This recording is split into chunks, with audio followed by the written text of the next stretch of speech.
Fidélité, sauf changement de dernière minute, délai donné au chef du gouvernement. Demain, samedi, Matata Pogno va plutôt répondre aux préoccupations pertinentes sur le projet de loi budgétaire lors du débat général déjà évoqué depuis le mercredi dernier.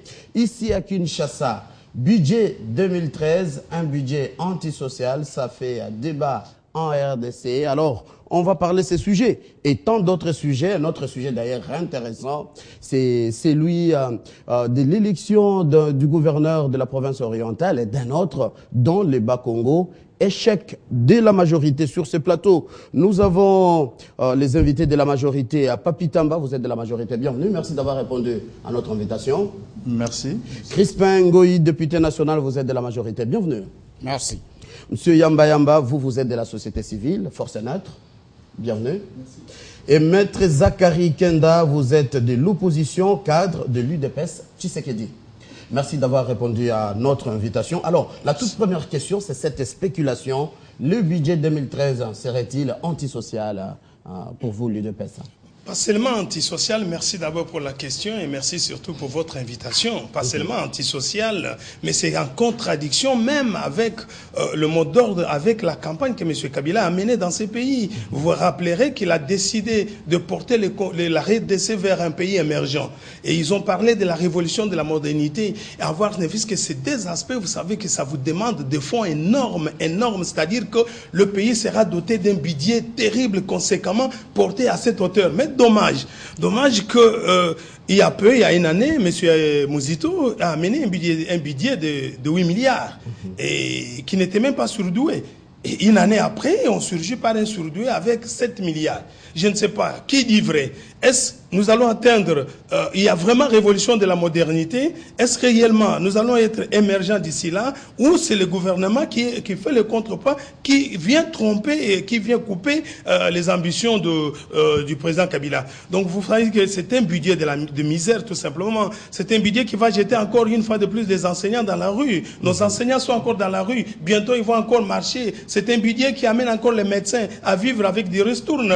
Aujourd'hui les médecins vivent des ressources 73 000 francs par 73 000 francs congolais par mois. La majorité est-ce que Matata Pogno n'est pas réaliste en présentant la réalité de son budget? Oui, le peuple est tellement habitué à être menti avec des expressions. Vous savez, le français, c'est pas notre langue maternelle. Et on dit habitué, on dit taux de croissance 7,5. Et quand on voit maintenant ailleurs, quand le taux là est très élevé, on voit les impacts sur le terrain. Mais ici, chez nous, le taux est très élevé, mais la misère est tellement trop bas qu'on ne sait pas comprendre ce qu'on veut dire. Moi, j'aurais souhaité qu'ils disent ça en lingala, et à Tulva, à l'Iswedi, au peuple congolais, pour qu'ils puissent comprendre. Parce que quand on parle en français, qui est une autre langue, les gens n'ont pas tendance à bien comprendre. Donc, je disais qu'on va laisser les magistrats mécontents, les tristes sorts, sans bureau, entassés dans des bureaux comme des sardines, et pourtant sont des fonctionnaires très importants. On dit que la justice élève la nation. C'est sur la justice qui doit reposer toute une nation. On va les laisser encore vraiment dans la rue. Les fonctionnaires, les prestigieuses et prestigieuses personnes,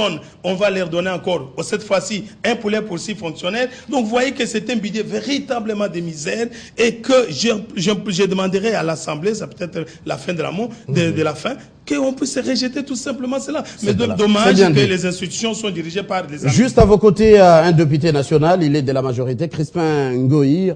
Est-ce que vous, députés de la majorité, allez-vous adopter ou faire passer un budget jugé par la majorité de la population antisociale?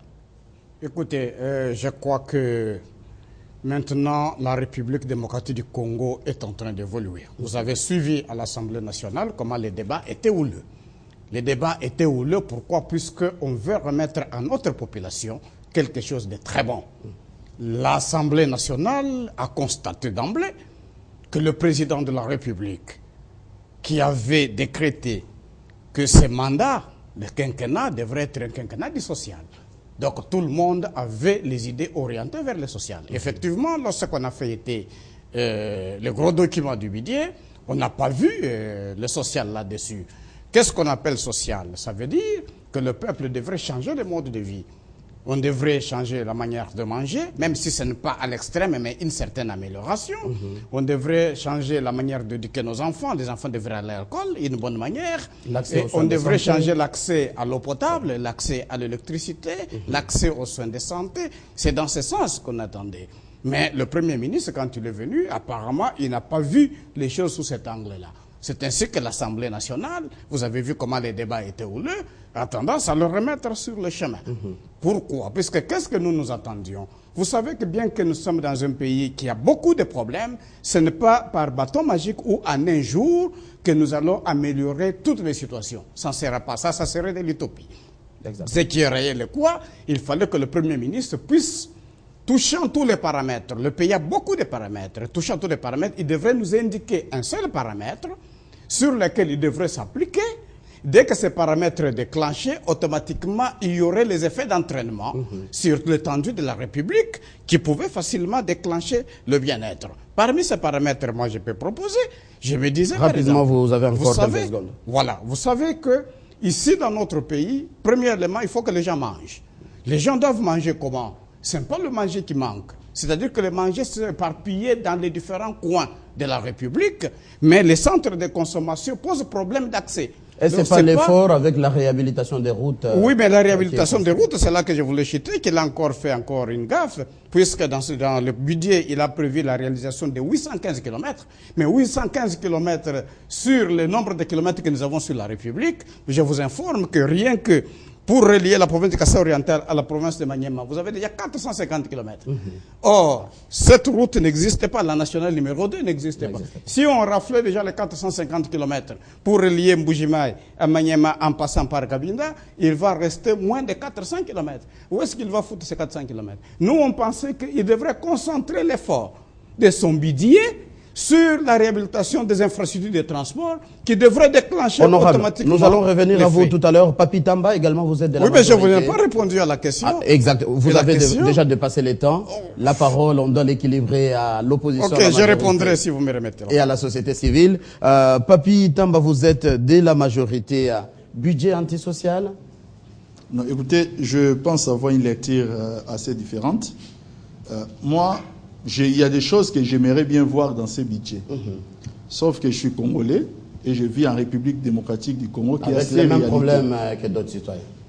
Je dis, je suis congolais, je vis en République démocratique du Congo avec les réalités de mon pays qui a une histoire, qui a un parcours. Vous savez, pour une population, M. Mathieu, estimée à 70 millions d'habitants, lorsque aujourd'hui nous disons que 3/4 de la population congolaise vivent avec moins de $1 par jour. S'il faut les ramener au strict minimum de 1 milliard, de $1 par jour, je dis bien strict minimum, nous devons déjà avoir un budget de 21 milliards de dollars. Je dis bien c'est le strict minimum. De ce qui voudrait dire qu'avec le strict minimum... Un budget au seuil de la pauvreté. Au seuil, même pas c'est en deçà du seuil de la pauvreté. C'est pour dire des stricts minimum. Nous devons déjà avoir un budget de 21 milliards. 7 milliards, c'est divisé encore par 3. Nous aimerions avoir d'autres chiffres. Malheureusement, c'est ça la réalité de la RDC.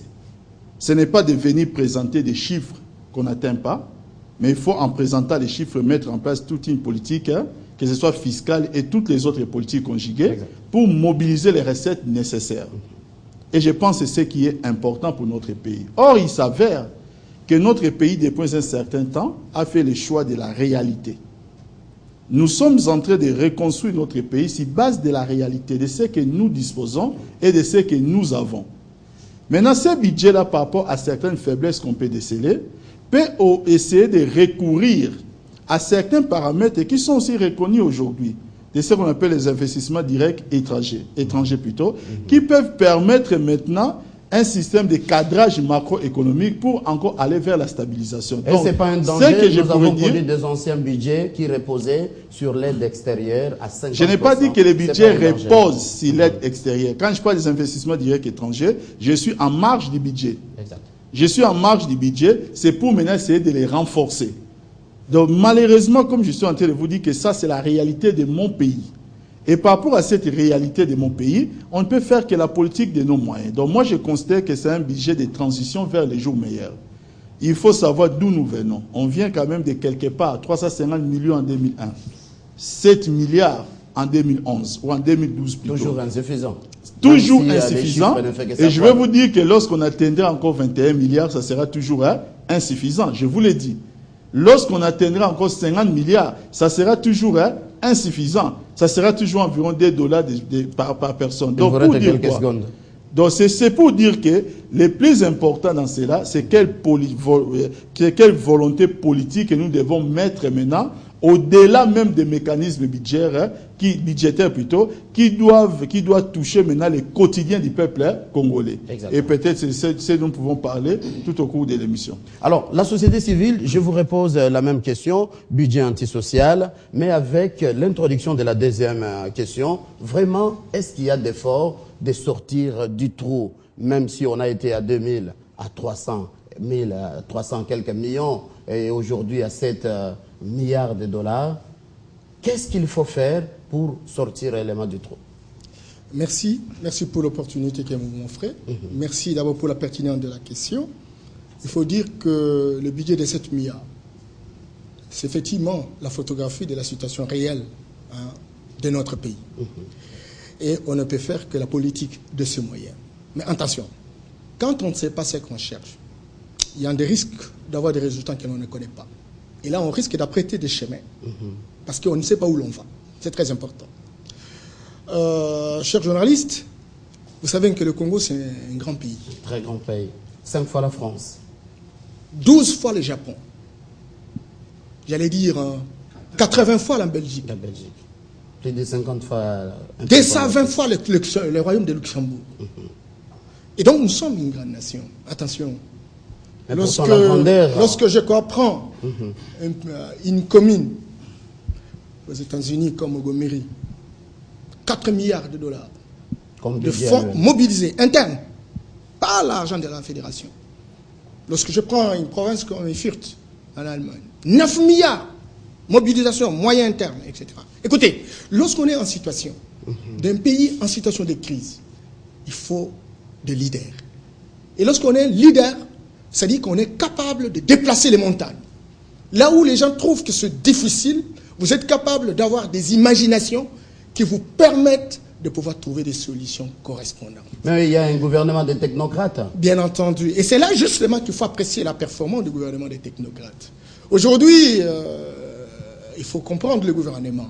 Parce que l'histoire de notre pays, l'histoire de nos ancêtres a focalisé sur la cueillette. Vous savez, lorsqu'on part à la chasse, soit on ramasse les chenilles, on ramasse les champignons, etc. Et ça nous a beaucoup aidé dans la domestication d'une culture de cueillette. Encore une minute. Et lorsque on regarde par exemple l'argent qui entre dans notre pays, et ça c'est la douane, les impôts, etc. Et quand vous lisez l'ordonnance du président de 2004 et l'arrêté interministériel de juin 2006, il y a beaucoup d'actes générateurs de recettes. Chers frères, lorsque vous voyez autour de la mobilisation de moyens, on n'est pas à 10% de ce qui représente le potentiel de mobilisation de recettes. Première chose. Deuxième chose, il est très clair que les moyens disponibles sont volatilisés à 95%. L'argent entre dans les poches des privés. Ça, c'est une littérature très abondante et récente. Et donc, les 5% qui entrent dans les trésors ne bénéficient qu'à 1%. C'est très clair. Et donc, lorsqu'on est en situation où on a une population très pauvre, on a autant de défis à réaliser, je crois qu'il faut de l'imagination. Et l'approche gouvernementale, c'est une approche fondamentalement sectorielle, une approche parcellaire qui base l'action sur l'économie. Or, l'économie aujourd'hui est en interaction avec les différents sous-systèmes. Et lorsque vous voulez faire de l'économie, la macroéconomie, et quelqu'un l'a dit aujourd'hui, que voilà, 7%, etc., on ne ressent pas ce que cela représente en termes de répercussions sur notre peuple, etc. Et c'est ça, justement, cette approche court-termiste, qui consiste à croire que, bon, on a augmenté les statistiques et ça a une répercussion. Attention, la croissance économique ne dit pas immédiatement la croissance sociale. Et ça, c'est un problème. Aujourd'hui, on a besoin de mobiliser des recettes. Et là, il faut organiser le pays, il faut restructurer le pays.